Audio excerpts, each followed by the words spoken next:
What's up, guys? Thank you for tuning in to We'll Fix It Team. Today we're working on a Chrysler PT Cruiser. Y'all, give me, I need hugs and send me some of those prayers too, because it's rough. I got to put a timing belt on these things. I'm going to show you. Look at this. Look at this. Yeah.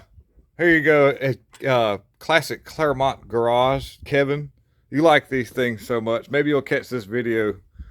Come over here from Canada and put this belt on for me real quick.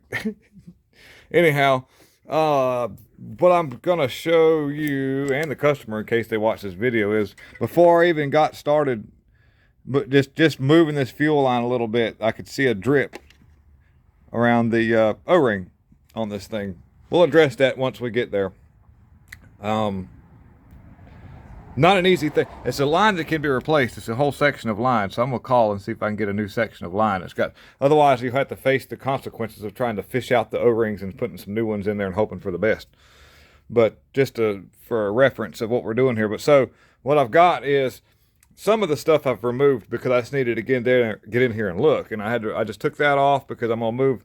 Once I get this mount that's not even bolted, somebody's been in here and must not have tightened that bolt. Or I don't know. It's just not a bolt in there. Got to get this out. Got to take this little angle bracket out. That gives me a little more room.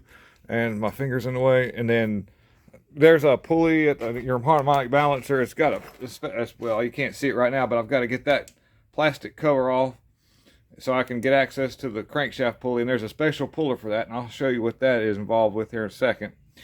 And yeah, we're just going to get in here and smash our hands. So let me... Okay. Oh, let's talk to the hand. All right. Here we go, guys. We're going to get tore into this thing, and I thank you guys for tuning in.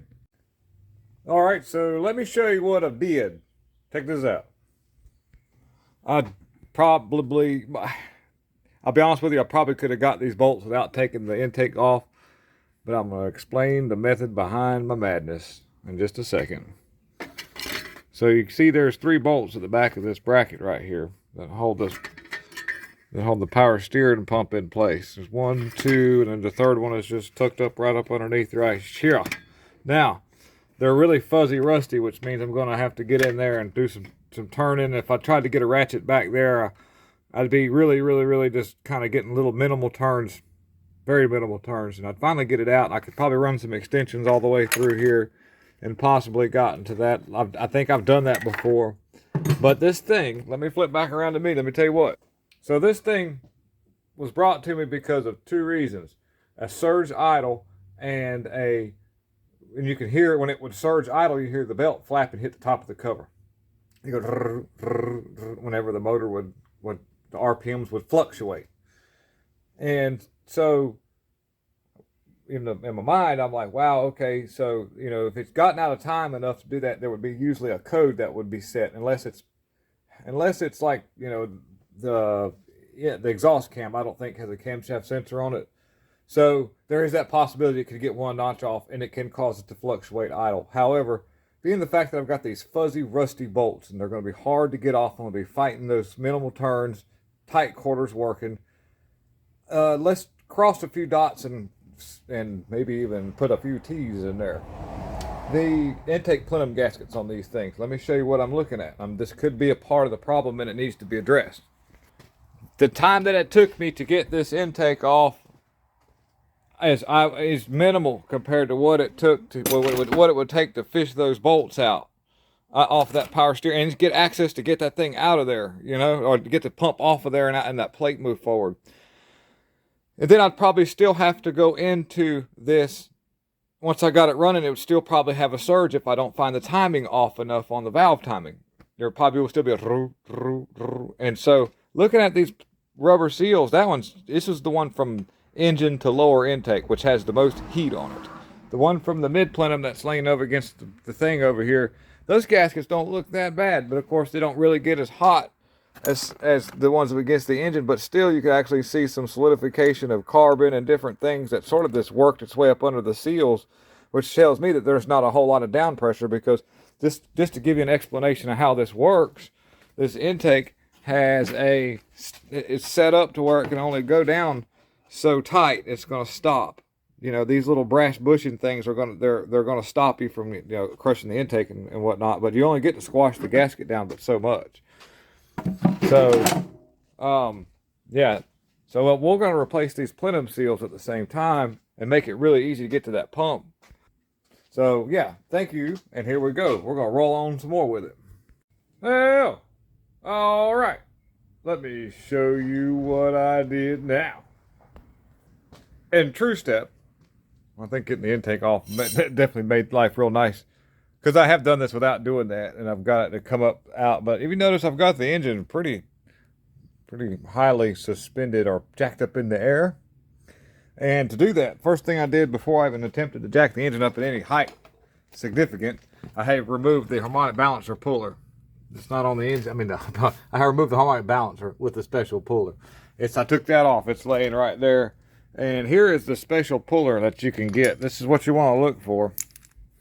It's made a little differently than your 3-prong gear puller things. This is a stout, heavy-duty device, and it has these little push rods. I call them push rods because they look like push rods, but they go inside the crankshaft bolt hole so that you can have something to push against, and it keeps it centered and will not come off and move out of the way. And I got this whole set several years ago and used it. It's not a high dollar set. I think what is it, OTC or something like that. I don't know, the sticker's gone off of it, but you can find that stuff on Amazon, and that's definitely going to make your life easy. Be honest with you, I've tried using those 3-prong tone gear pullers, and that's worked, but it gets in the way of the fender that drops down. If you try to use one of those, it'll get in the way, even if you drop the engine all the way down. It's nice to have that thing real low profile. Then with that out of the way, you can really jack the engine up really high. And the reason why you want to do that is because you need to be able to get to this bottom bolt that's on this engine mount plate bracket. Dumb washer. It's down in here. It's my lights on my toolbox, but down in the very bottom, and you want to be able to get that thing out so that it can clear the fender, and you can, because you're going to pick this thing up, and either sometimes it'll come out of the top, and sometimes I just have to scoot it around the back of the engine. Oh, we're getting there. Yeah. Alrighty, so here we are now. This is what I did. Here we go. Flip the camera around. As you can see, we've got the front of the motor, of course, has been removed. I got the cover off, got the belt off, and what you see now is what's behind the cover, because you have to take it off to get to where the water pump normally mounts, which is right in there. And I will clean that up shortly, but first of all, I've got some seals I want to replace. There was a small oil leak down here at the crankshaft, and so I'm going to go in here, and I've got to get in there with a puller. I'm going to try to get it out without having to do too much, but I've got to remove this pulley, sprocket, what do you want to call it? It's a tooth belt, so whatever. Going to get that off of there and change that seal for the crankshaft, and I want to replace both of these seals on the camshaft, because it looks like there's possibly a little bit of valve cover gasket leak and maybe seal leak, but if it's one or the other, the valve cover gasket you can change without having to go far into it. These leaks here around the seals, if that's kind of hard to determine just because, but we'll just, you know, we're right here at it. I'll get one of the seals out. We'll look and see how dried up and hard they got. Yep. So let me go ahead and start pulling those out and replacing those. We'll get this cleaned up too. I'm going to probably go in from the bottom side with my special little cleaning tool, which is an angled disc sander. I use this right here. Where is my thing at? Let me flip it. I've got a tool for this, but it's on the workbench somewhere. But I use a angled sander. You'll see. I'll be right back. There it is. Sometimes I can't find things. They get set down. That's kind of an organized deal. It's just a lot of stuff going on. So we got this. We're going to clean that surface up. We'll change them seals. Be right back. I apologize. I don't have any fancy like mechanic music playing in the background. As far as like, I guess I could edit that stuff in there with these videos, but I don't know. Maybe I'm just going to do things outside of the box, not be so traditional. But we want to get this pulley off of here, but I'm going to have to use both hands to turn that because I don't want that to interfere with the valves. So you see what I've got here. There's some little threaded holes that are approximately the size of 6mm metric threads, like 6mm size diameter shank. I don't know what that, maybe 1.5, 1.25 fine thread. So I'm going to put something there to hold that, and then I'm going to get that off and just pull that off of there so I can get to that seal. So let me get both hands. So now I got to get the seal out. I have this wonky little tool here. Maybe it'll work for us, but it's kind of nice because it doesn't damage the, when you take a screwdriver and drive it around the outside of the seal to pry up, being really careful not to scratch the crankshaft, you will notice that you can see a small spot where the screwdriver kind of left divots in that aluminum. And most of the time it won't leak, but you have damaged it a little bit. And if you dig in there enough, it can maybe possibly seep around the outside of the seal. So I've got this tool here, and it can actually slip down beside the crankshaft without scratching it. Pull it from the inside out. Most of the time it works. I like to try this first. So let's see. Excuse the position of my camera. I have it suspended in a very cumbersome way. And my lighting is a little weird because everywhere I put the light where I can see, you can't see. So we're going to see what happens here. So I'm going to go in beside this thing here, see if I can get up. That's okay. Just kind of barely just got it stuck up there. Now we've got it on the inside of that lip. Carefully placed in there. Get this up. Adam.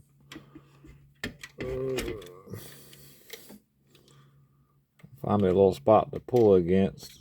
Oh, look, the seal just popped right out of there. I didn't even have to pull on it. Wow. Usually I have to pry that a little bit. That seal pop. That would be why it was leaking a little bit. So yeah, that seal just wasn't even hardly in there. That's a good thing that we addressed that problem, because if I had to put this thing all the way together and that seal went ahead and popped out the rest of the way, that would have been disastrous. So, and you can actually look, if you look, the seal is shiny. And now for the beginning part of this, I was like, is it supposed to be like that?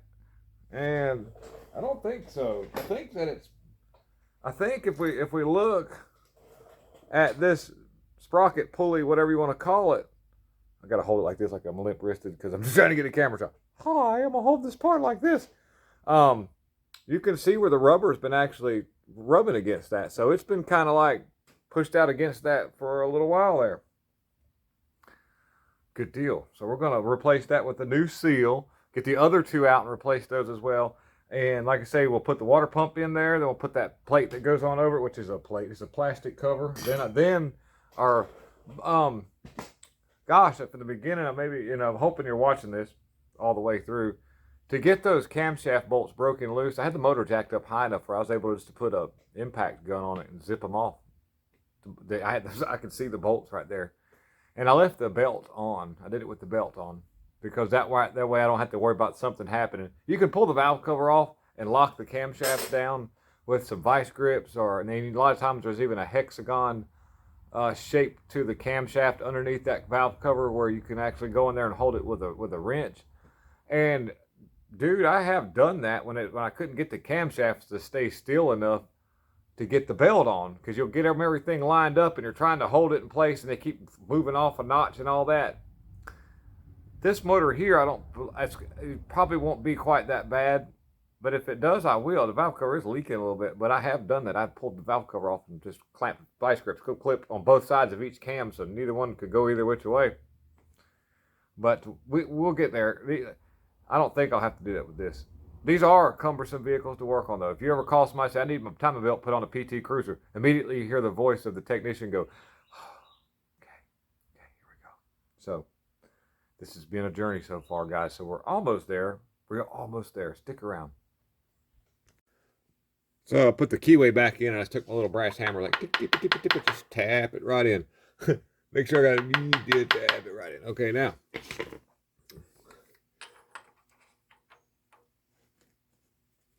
This thing kind of like pressed, it pulled off rather hard. So I was like, man, this is going to be a little bit of a wonky thing here.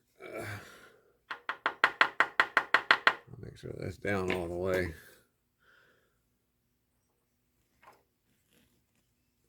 So now I'm going to have to probably get myself in position so that I don't I won't be able to not knock the camera around. I'm going to take a brass punch and I'm going to start hitting around, and I'm just going to get this thing to go on carefully, get it started, and then probably see if I can find something that'll go around the outs just on this right here. I don't want to be on this part here, and I want to just tap it right on home and just get it where it bottoms out. And they probably make a tool that pushes this on, but I don't have it, so we're going to have to do it kind of old school there. So we're just going to do something similar to what we did with that seal, which I imagine I can sort of, okay, here we go. And just kind of, that gets us sort of started. And I'll probably move the camera so I can get into position. Once I get it on a pretty good ways, kind of working it around this keyway.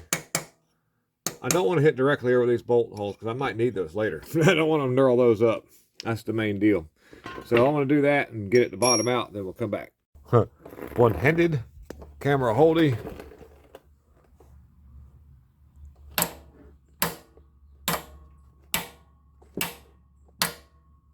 See what I'm doing there. Now I can't go but so far. I don't want to hit the cranky crank, so I got to be careful.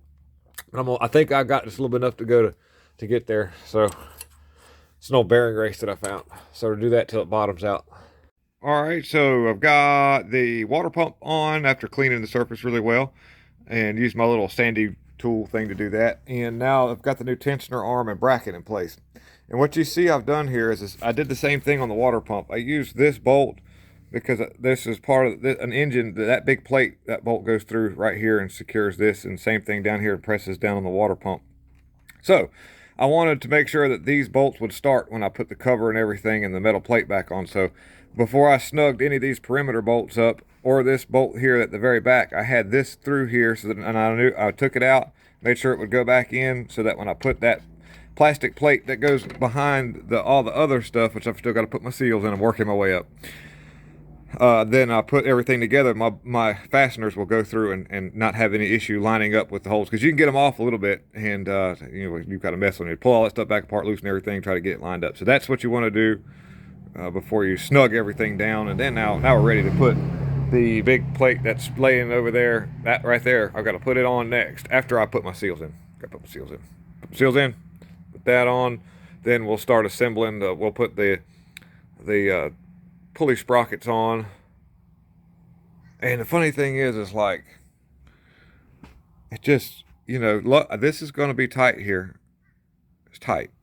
I've got to take that back out to do that. This is part of the timing belt tensioner. So hopefully nothing moves. It's a bad design. This is just a wonky design for, the way they done this. Could have been done a lot differently and a lot simpler. Anyways, okay.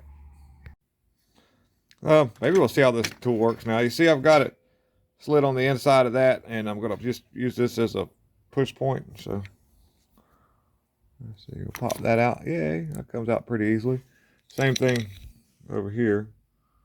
Get my light where maybe it would look a little bit better. This is going to just slip up underneath there. I'll put this right here. You can find this tool off of the Amazon as well, and it pops those out really easily. Don't have to make any kind of mark. Whoops, it just disappeared. And it doesn't leave any scratches on the cam or anything like that. It's fine. It's smooth metal, and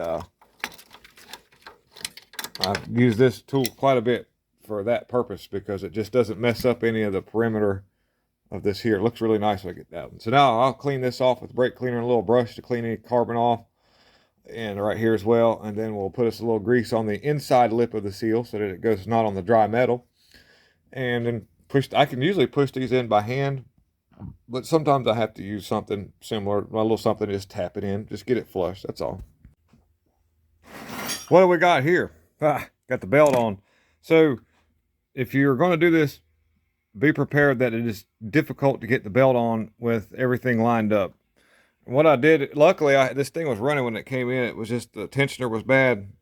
So I pre-marked across the top, but These marks should go straight across from each other. And you notice that I've got the sprockets or the pulleys, whatever you want to call these, in the up position. And what I've done here is, this is not pinching on this belt hardly at all. It's just a real, I mean, like, I can turn this right here and it comes off. It's just barely on there. And all I was doing at the time was just keeping these over these teeth. At the bottom, I used a little rubber hose here, just kind of jammed in beside the pulley to keep the belt. It's got a spot right here that keeps the belt sort of on this here, but just in case. Because what I had to do was get it mostly the way on there. Then I had to remove this pulley right here so that I could get this part lined up, keep that clamped. This is propped up on the body right here in a position to keep this one from moving, which this locks this one down because the belt keeps it in place. Then I could roll the engine backwards a few degrees to get enough slack in the belt so that I could get, because I couldn't get this to loop over the tensioner pulley. Now, I just out of curiosity, we can't see much right now, but let's just see if we're on our crankshaft. Let me let it down a little bit, but first let's get this off. We'll get this out of there. Be careful clamping that with pliers, because that sprocket pulley thing's made out of some really hard metal, and so if you clamp it too tight, you could break it. So that's something you need to keep in mind when doing that. But this works. These are, like I say, cumbersome to work on. We'll let it down and look in the front of the engine there to see if we're somewhat lined up on the crankshaft. Then what I'll do is I'm gonna turn the motor. Even though I don't have the tensioner out yet. Oh wow, that looks good. That looks really good. I even have a mark. Let me see if we can see here. I put a mark on the sprocket and on the engine right there, and you can see that little bit of not quite being lined up is perfectly normal considering I haven't rolled the engine over, and you can see that needs to, once I roll the engine a little bit, everything's going to line back up. So let me do that real quick. Turning it clockwise. Gets a little bit of pushback. Okay, I gotta turn it clockwise here. We're just get this belt once it slips to where it needs to be.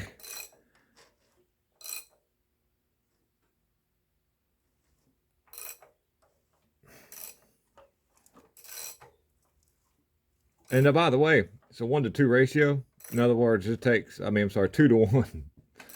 Takes 2 turns of the crankshaft to get 1 turn of the camshaft. 4-cycle engines, you'll notice that quite regularly. I want the belt to line up, so I'm still turning it to line it up here because it's kind of keep rolling it.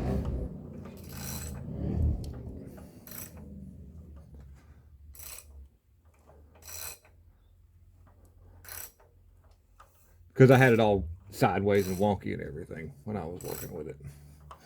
I keep turning it. The crankshaft pulley with its edge will put everything right where it needs to be. And then I can set the tension on the belt. We'll make sure to get the pulleys up.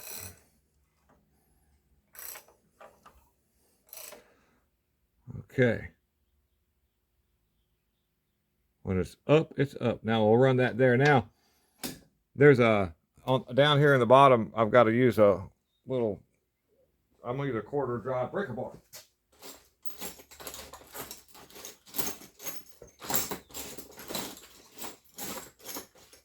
You heard me shuffling through some stuff. Little bitty old school Craftsman 1/4 drive breaker bar. And then what I've got to look for is, I've got to look for the indicator to line up with the notch in the pulley holdy bracket thingy. If I can, there'll be a notch on your pulley, on your tensioner pulley for your timing belt. There's a notch cut in that metal part. You want it when you spin it clockwise to tighten it up. Clockwise, am I telling you a lie? No, whoops, counterclockwise. When you spin it counterclockwise, there's going to be something that swings up and lines up with this groove, which also holds the retainy springy thingy. So, okay, let me get that done here. Okay, now, let's see if I can make this work. You see that little white dot? That white dot is the actual tensioner indicator. And there is another white dot that's hard to see just right below it. You see I got 2 on the little pulley there. And I want those two white dots. You'll see a groove in the middle of that when you're doing this job. Well, you want that to line up with the groove that that spring is in. That gives you an indication of the tensioner being tight where it needs to be. It's proper tension setting. So I've got to use both hands to get that directly lined up, but that's what you're looking for there. Alrighty, take a, ooh, that's so ooey gooey. Alrighty, that's a little better. Can we look down in there? Look at that right there. All right, you can see my mark on my pulley is lined up with the mark on the engine. Let me move it a little bit. Look at that, you see? Okay, I'll roll it back a little bit. And that, you can see up here at the top. All right, oh, I went too far. Holding the camera with one hand and doing the ratchet with the other. I made these marks. Like I say, I did have the benefit of the thing actually running. If there was a big question of trying to keep that thing timed up, I would pull that valve cover and use my vice grip to lock those cams down and save me a ton of effort. But this is working just fine. So now we've got that all lined up, we can go ahead and start assembling the front of the engine back, and then we can work our way back around to the front. Once we get this settled on down, we'll get that cleaned up, and we'll get these new plenum seals replaced, because that is probably the second problem that this thing had. I know we had a bad tensioner with the timing belt rubbing the cover, and then this thing making it kind of like idle funny and surge. It was more than likely a vacuum leak. I needed to get that stuff off anyways, because I'm going to show you one more time in the front of this engine just what kind of rust we were working with here. You can see that these lines right here, look at that. Bad. The car itself's in pretty good shape, but I needed to get that power steering pump out of the way, and to do so, the bolts were just fuzzy rust, and that gave me an opportunity to fix two things. Get that out without breaking anything, fix those seals. So stick around for my finger. Stick around for the rest of this here. We'll get it back together, and we'll do a startup on it, and we'll see how bad it runs when we put it together, right? Okay, all right, here we go. Okay, I'll try to drop this bracket down in there without any aggravation, possibly, maybe. We'll see what happens. Just gonna go in. I've already got the bolt. I already got the bottom cover on. The bottom half cover has been placed already on before I put this on, just by the way. Maybe the camera won't fall.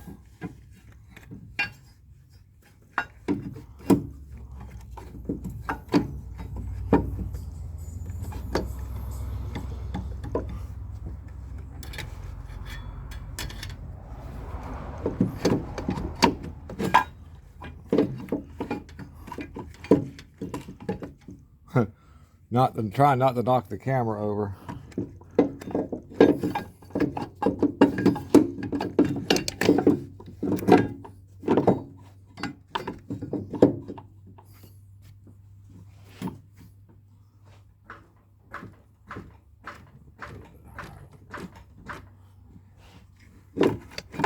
Okay. All right. That's down in there.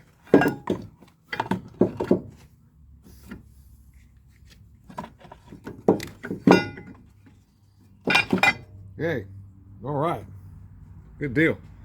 So that's down in there. I just got to put the hardware and fasteners back in that, and then I'll drop the top cover back on. Which I guess I could drop the top cover on now. That way, if I've got to move this out of the way a little bit to get it, do whatever. But we'll do that, and we'll be right back again.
Pretty soon, wheelbarrow.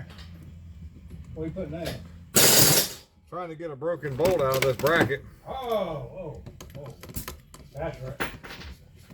So, looking for an Allen screw that'll fit in the hole. Something along the lines of that. Right. I don't need one.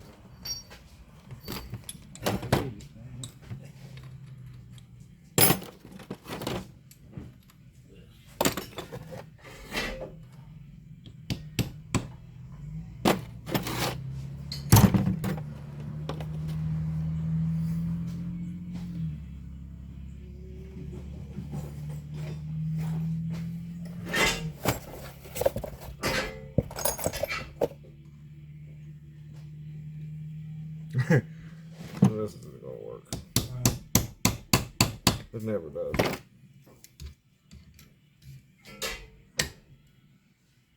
Oh wow. It never works, but it did this time. Oh, it's coming out? Yeah, I drilled all the way through it. Yeah, that's good. Yeah, and then I thought maybe the drill would turn it, drill from the back side so it'd be turning in the direction to go out. Yeah. Still didn't move, so I threw a lot of heat to it, and this right here got it out. Good.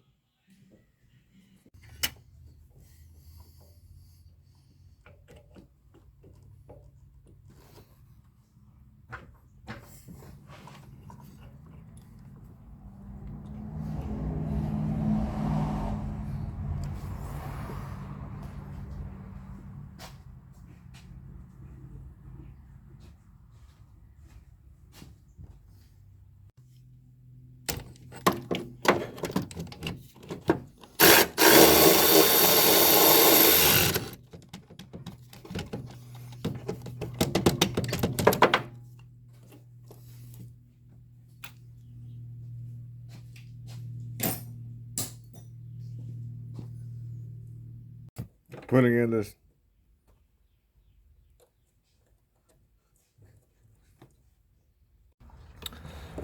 putting on the bracket that holds the cruise control thingy. Got jammed in here.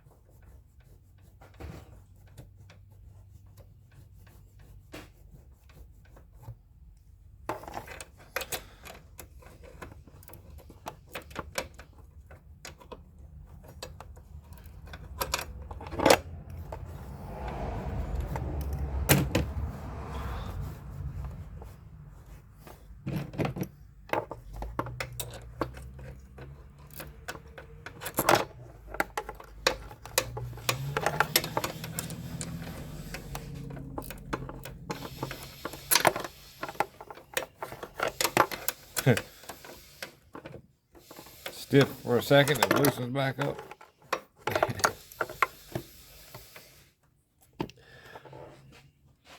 We'll keep moving along.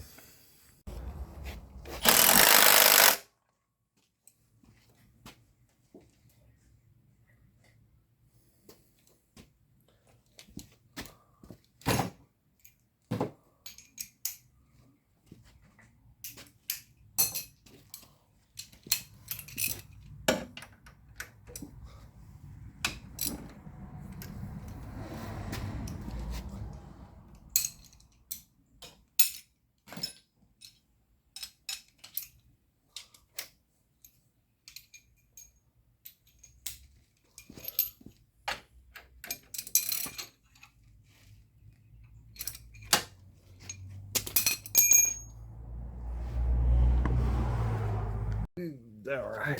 How you doing? No, that's fine. I don't care. While I'm spinning and I fall down to it, this is just, we're doing a vlog on replacing the timing belt on this old PT Cruiser. All right. Looked up the manual, seen how to reset my oil changes.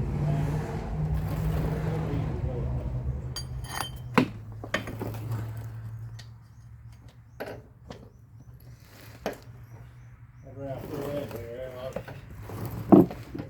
Throw all boxes away. Work there, I throw all them in the barrel.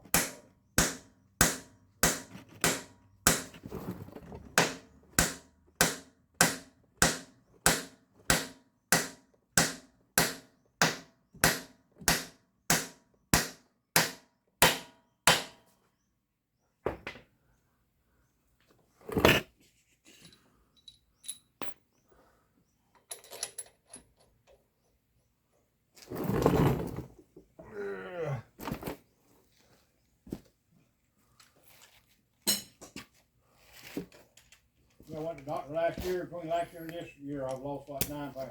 Oh, you have? Congratulations. Thank you. That's really good. I was 194. I'm 185 now. Oh yeah, I couldn't move. Oh, no more than 8. God damn it.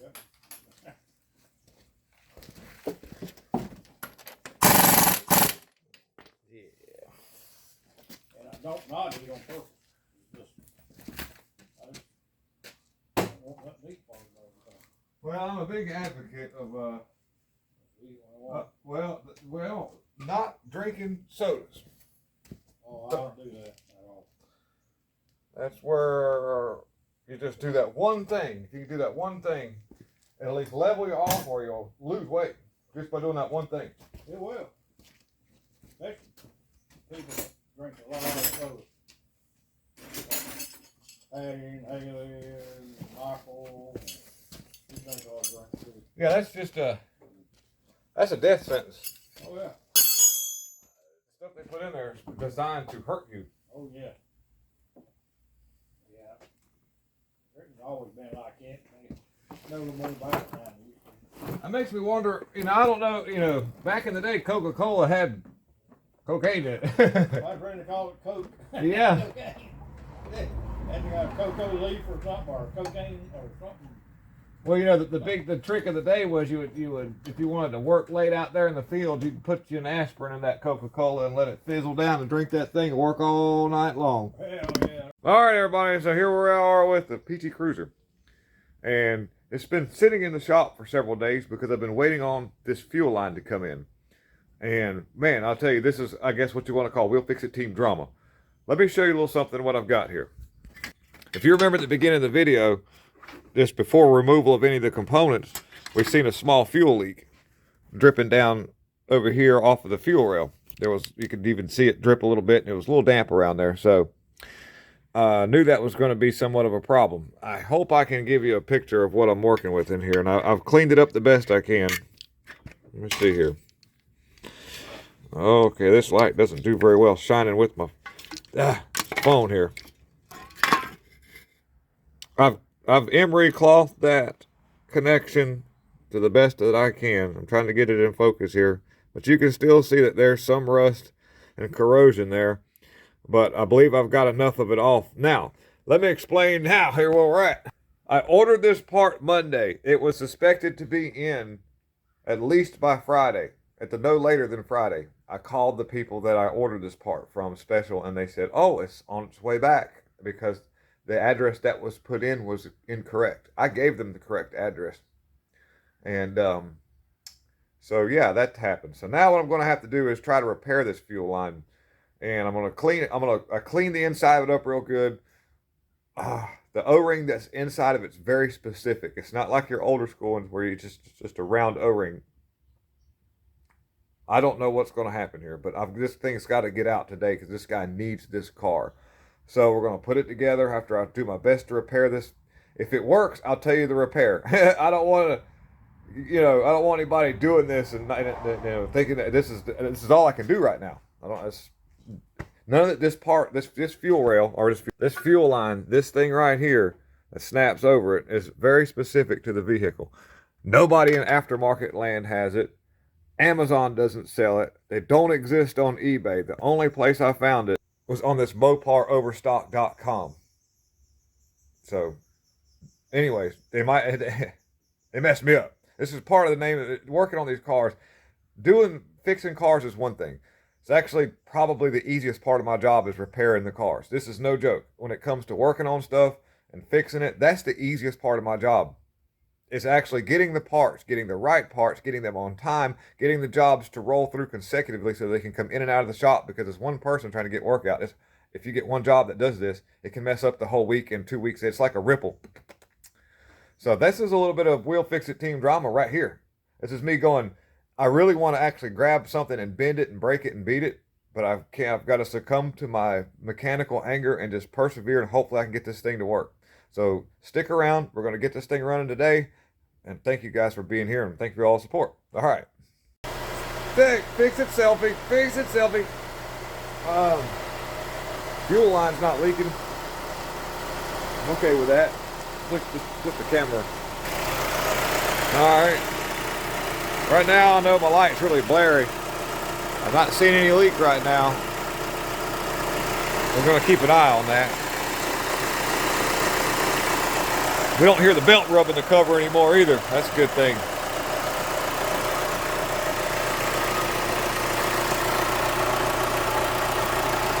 Let's see what this.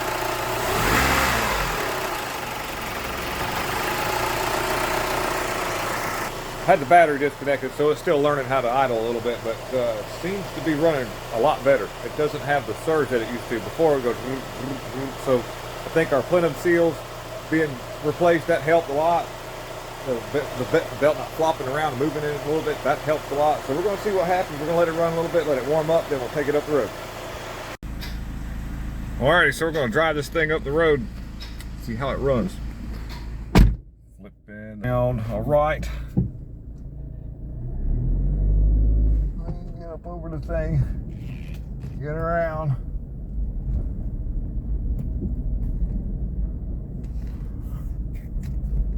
Alrighty, we're backing out. I gotta be careful because of traffic.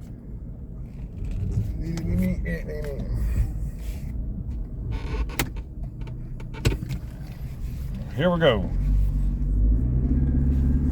Alright, there it is.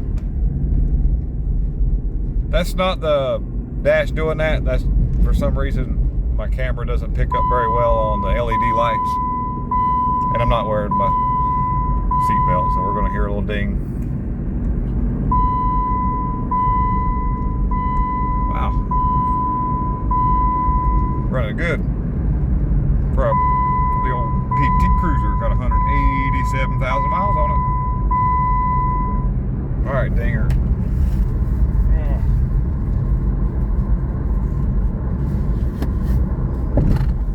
Big old root. All right, the root. Okay, there we go. There. Yeah, I call it a. I'm gonna nail this thing down. Call a customer and tell them it's ready to go. Thank you guys so much for tuning in to We'll Fix It team. You guys are great. I appreciate the support. Growth of the channel is awesome. What we're doing on the scheme of things and large grand scale is awesome. America's awesome, and you are too. I think I said it before, but I can't say it enough. All right, thank you guys. I'm out.